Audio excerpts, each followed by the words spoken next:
अलिशबा नाम की इब्तदाई तारीख अरबी ज़ुबान से निकलती है।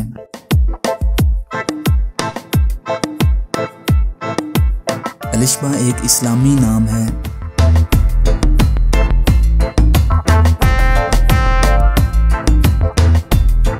अलिशबा नाम का शुमार लड़कियों के नामों में होता है।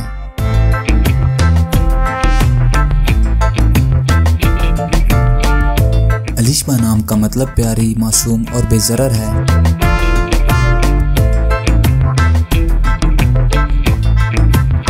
मौजूदा डाटा के हिसाब से बुनियादी तौर पर अलिशबा नाम की शोहरत में 2020 में तेजी से इजाफा हुआ।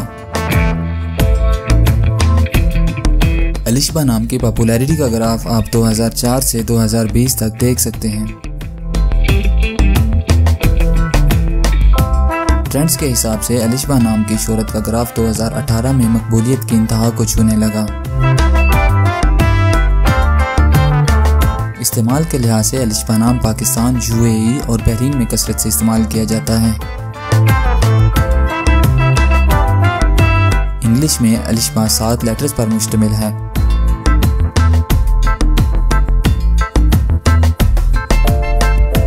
उर्दू में अलिशबा 5 हरूफ पर मुश्तमिल है।